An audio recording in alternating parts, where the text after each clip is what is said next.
Hello dear children, welcome to Kids Area Online. Exam എങ്ങനെയുണ്ടായിരുന്നു? Easy ആയിരുന്നോ? എല്ലാവരും എല്ലാ ക്വസ്റ്റ്യൻസും അറ്റൻഡ് ചെയ്തോ? യെസ്. ഓക്കെ, അപ്പോൾ നമുക്ക് ആൻസേഴ്സ് ഒക്കെ ശരിയാണോ നോക്കാം. അതിനു മുൻപ് കിഡ്സ് ഏരിയ ഓൺലൈൻ ഈ വെക്കേഷനിൽ ഏപ്രിൽ 1 മുതൽ വെക്കേഷൻ ക്ലാസ്സുകൾ ആരംഭിക്കുകയാണ്. ഏപ്രിൽ 1 മുതലാണ് വെക്കേഷൻ ക്ലാസ്സുകൾ സ്റ്റാർട്ട് ചെയ്യുന്നത്. ഒത്തിരി കോഴ്സുകൾ ഈ വെക്കേഷനിൽ കുട്ടികൾക്കായിട്ട് ഒരുക്കിയിട്ടുണ്ട്. മലയാളം, ഇംഗ്ലീഷ്, ഹിന്ദി ഈ വിഷയങ്ങളിലുള്ള റീഡിംഗ് ആൻഡ് റൈറ്റിംഗ് ക്ലാസ്സസ് ഒരുക്കിയിട്ടുണ്ട്. മലയാളം എഴുതാനും കൂട്ടി വായിക്കാനും കൂട്ടി എഴുതാനും ബുദ്ധിമുട്ടുള്ള കുട്ടികളുണ്ടാവും. ഇംഗ്ലീഷ് കൂട്ടി എഴുതാനും കൂട്ടി വായിക്കാനും അറിയാത്ത കുട്ടികളുണ്ടാവും. ഹിന്ദിയും അതുപോലെ കൂട്ടി എഴുതാനും കൂട്ടി വായിക്കാനും അറിയാത്ത കുട്ടികളുണ്ടാവും. അവർക്കായിട്ടുള്ള ക്ലാസ്സുകളാണ് മലയാളം, ഇംഗ്ലീഷ്, ഹിന്ദി ഇവയിൽ റീഡിംഗ് ആൻഡ് റൈറ്റിംഗ് ക്ലാസ്സസ്. ഇനി ലെറ്റേഴ്സ് അറിയാത്ത കുട്ടികളാണെങ്കിൽ ലെറ്റേഴ്സിന്റെ ക്ലാസ്സും അവൈലബിൾ ആണ്. സ്പോക്കൺ ഇംഗ്ലീഷ് ക്ലാസ്സസ്, കുട്ടികൾക്കായുള്ള സ്പോക്കൺ ഇംഗ്ലീഷ് ക്ലാസ്സസ് ഈ അവധിക്കാലത്ത് കിഡ്സ് ഏരിയ ഓൺലൈൻ ക്രമീകരിച്ചിട്ടുണ്ട്. കുട്ടികൾ സ്വന്തമായിട്ട് സെന്റൻസ് ക്രിയേറ്റ് ചെയ്യാനായിട്ട് ഇംഗ്ലീഷ് ഗ്രാമർ അത്യാവശ്യമാണ്. അപ്പോൾ ഇംഗ്ലീഷ് ഗ്രാമർ ക്ലാസ്സുകൾ കുട്ടികൾക്കായിട്ട് ഈ വെക്കേഷനിൽ നൽകുന്നുണ്ട്. മാത്സ് ബേസിക് ക്ലാസ് നൽകുന്നുണ്ട്.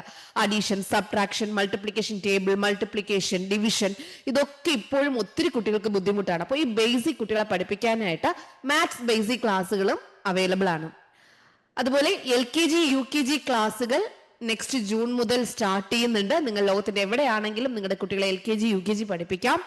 അതുപോലെ STD 1 മുതൽ STD 5 വരെയുള്ള കുട്ടികൾക്ക് ജൂൺ 1 മുതൽ ട്യൂഷൻ സ്റ്റാർട്ട് ചെയ്യുന്നുണ്ട്. ജൂൺ 1 മുതൽ ട്യൂഷനും സ്റ്റാർട്ട് ചെയ്യുന്നുണ്ട്. അത് നിങ്ങളുടെ ഓർമ്മയിൽ വെക്കുക.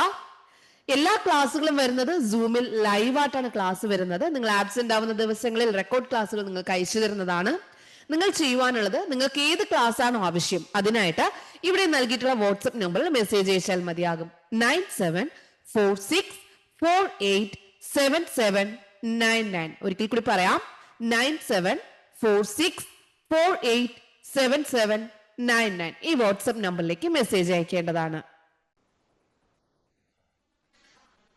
ഇൻഡിപെൻഡന്റ് സ്കൂളിലെ കുട്ടികളുടെ ക്വസ്റ്റ്യൻ പേപ്പർ ആണ്. ഓക്കെ, ഒന്നാമത്തെ പ്രവർത്തനം വായിക്കാം എഴുതാം എന്നുള്ളതായിരുന്നു. റാണിയുടെ ഡയറി. ഇന്നത്തെ ദിവസം മറക്കാനേ കഴിയില്ല. ഇന്ന് മുത്തശ്ശിയുടെ വീട്ടിൽ പോയി. മുത്തശ്ശിയോടൊപ്പം പറമ്പ് മുഴുവൻ ചുറ്റി നടന്നു. ഹായ്, പച്ചവിരിപ്പിൽ മഞ്ഞപ്പുള്ളികൾ പോലെ നിറയെ മുക്കുറ്റികൾ. അങ്ങിങ്ങ് പച്ചത്തണ്ടും ചുവന്ന തണ്ടുമായി വാഴക്കൂട്ടങ്ങൾ അതിഥികളായി എത്തുന്ന അണ്ണാറക്കണ്ണന്മാർക്ക് മധുരമേറും തേൻ വിളമ്പി സന്തോഷിക്കുന്നു. വയർ നിറഞ്ഞ സന്തോഷം കൊണ്ടാവാം അണ്ണാറക്കണ്ണന്മാർ ബാലനയ്ക്ക് താളം പിടിച്ച് ചിൽ ചിൽ ശബ്ദത്തിൽ നന്ദി പറഞ്ഞു. കയ്യിലിരുന്ന ചാരം വാഴച്ചുവട്ടിലിട്ട് മുത്തശ്ശി ഒരു വാഴക്കൂം പിടിച്ചു. തോരൻ വയ്ക്കാനാണത്രേ. പച്ചിലകൾക്കിടയിലെ ചുവന്ന ചിത്രപ്പണി കണ്ടപ്പോൾ കൗതുകമായി. പഴുത്ത കോവയ്ക്കയാണത്. അടുത്തേക്ക് ചെന്നു. ആഹാ, ഇലകൾക്കിടയിൽ നിറയെ പച്ച കോവയ്ക്ക. ഒരെണ്ണം പറിച്ചെടുത്തു. ചെറിയ കറയും നല്ല കട്ടിയും, കടിക്കുമ്പോൾ ഒരൊച്ചയും. പഴുത്തതൊരെണ്ണം മുത്തശ്ശി പറിച്ചു തന്നു. വായിൽ അലിഞ്ഞു പോകുന്നു. തത്തമ്മയുടെ കരച്ചിൽ കേട്ടാണ് തിരിഞ്ഞു നോക്കിയത്. മുത്തശ്ശി നട്ടു വളർത്തിയ പയർമണികൾ തത്തമ്മ കൊത്തി തിന്നുന്നു. ഞാൻ അവയെ പേടിപ്പിച്ച് ഓടിക്കാൻ ശ്രമിച്ചു. മുത്തശ്ശി ചിരിച്ചുകൊണ്ട് വിലക്കി. നമുക്ക് മാത്രമല്ല വിശപ്പുള്ളത്, എല്ലാ ജീവികൾക്കുമുണ്ട്. ആ ജീവിയുടെ വയർ എത്ര ചെറുതായിരിക്കും? വയർ നിറയും വരെ മാത്രമല്ലേ അത് കഴിക്കൂ. കഴിക്കട്ടെ. മുത്തശ്ശിയുടെ വാക്കുകൾ ഞാൻ ഉൾക്കൊണ്ടു. എല്ലാവരും കഴിക്കട്ടെ, എല്ലാവരും നിലനിൽക്കട്ടെ, എല്ലാവരും വളരട്ടെ. അപ്പോ ഇതിൽ നിന്നും, റാണിയുടെ ഡയറിയിൽ നിന്നും ചുവടുള്ള ചോദ്യങ്ങൾക്ക് ഉത്തരം എഴുതുക എന്നുള്ളതാണ്. പച്ചവിരിപ്പിലെ മഞ്ഞപ്പുള്ളികൾ ഏതാണ്? പച്ചവിരിപ്പിലെ മഞ്ഞപ്പുള്ളികളായിട്ട് ഇവിടെ പറഞ്ഞിരിക്കുന്നത് ഏതാണ്? പച്ചവിരിപ്പിൽ മഞ്ഞപ്പുള്ളികൾ പോലെ നിറയെ മുക്കുറ്റികൾ. അപ്പോ ഇവിടെ വരുന്ന ഉത്തരം എന്താണ്? മുക്കുറ്റികൾ എന്നതാണ് ഉത്തരം. മുക്കുറ്റികൾ. ഓക്കെ, മുക്കുറ്റികളാണ് ശരിയായ ഉത്തരം. ഓപ്ഷൻ ബി, മുക്കുറ്റിപ്പൂവ്. അടുത്ത ചോദ്യം നോക്കാം. രണ്ടാമത്, വിശപ്പുള്ളത് എന്ന പദം പിരിച്ചെഴുതുക. വിശപ്പുള്ളത് എന്ന പദം പിരിച്ചെഴുതുക. വിശപ്പ് പ്ലസ് ഉള്ളത്, വിശപ്പുള്ളത്. ആഹാ, ഇലകൾക്കിടയിൽ നിറയെ പച്ചക്കോവയ്ക്ക. അടിവരയിട്ടിരിക്കുന്ന പദം ഉളവാക്കുന്ന ഭാവം ഏത്? അതിശയം. അഞ്ചാമത്തെ ചോദ്യം, തത്തമ്മയെ പായിക്കാൻ ശ്രമിച്ച റാണിയെ മുത്തശ്ശി വിലക്കിയത് എന്തുകൊണ്ടാവാം? എല്ലാ ജീവികളും ഭൂമിയുടെ അവകാശികൾ ആയതുകൊണ്ട്. എല്ലാ ജീവികളും ഭൂമിയുടെ അവകാശികൾ ആയതുകൊണ്ട്. ഓക്കെ, അപ്പൊ ഇതായിരുന്നു ഒന്നാമത്തെ പ്രവർത്തനം. രണ്ടാമത്തെ പ്രവർത്തനം ക്രമത്തിൽ എഴുതാം. റാണിയും മുത്തശ്ശിയും പറമ്പിൽ നിന്ന് ശേഖരിച്ച പഴങ്ങളാണ് ചുവടെ കൊടുത്തിട്ടുള്ളത്. പഴങ്ങളുടെ പേരുകൾ അക്ഷരമാല ക്രമത്തിൽ എഴുതുക. അപ്പോൾ ഇതിൽ ഒന്നാമത് വരുന്നത് കൈതച്ചക്കയാണ്, കൈതച്ചക്ക. രണ്ടാമത് പപ്പായ, മൂന്നാമത് പേരയ്ക്ക, നാലാമത് മാമ്പഴം. കാ കഴിഞ്ഞാണ് പ, പാ കഴിഞ്ഞാണ് പേ, അത് കഴിഞ്ഞാണ് മ. ഓക്കെ, അപ്പോൾ ഇതാണ് ക്വസ്റ്റ്യൻ, ഇതാണ് ആൻസേഴ്സ്. അക്ഷരമാല ക്രമത്തിൽ എല്ലാവരും എഴുതിയല്ലോ. ചുള്ളിക്കൊമ്പിൽ നിറയെ പച്ചക്കിളികൾ, വളർന്നു വളർന്ന് ചിലർ മഞ്ഞയായി ചിലരോ ചുവപ്പും. ശരി ഉത്തരം ഏതാ? പറങ്കിമാങ്ങ. ഓക്കെ, ഒരു പഴത്തിന്റെ പേര് ഉത്തരമായി വരുന്ന കടങ്കഥ എഴുതൂ. ഒരു പഴത്തിന്റെ പേര് ഉത്തരമായി വരുന്ന ഒരു കടങ്കഥ. അപ്പൊ നിങ്ങൾക്ക് ഓരോരുത്തരും ഓരോന്നായിരിക്കും എഴുതിയിട്ടുണ്ടാവുക.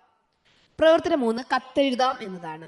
മുത്തശ്ശിയുടെ വീട്ടിൽ നിന്ന് തിരിച്ചെത്തിയ റാണി കൂട്ടിൽ അടച്ചു വളർത്തിയിരുന്ന തത്തമ്മയെ തുറന്നു വിട്ടു.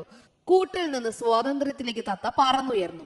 സ്വതന്ത്ര ലോകത്തിലെത്തിയ തത്ത റാണിക്ക് നന്ദി പറഞ്ഞുകൊണ്ടൊരു കത്തെഴുതി.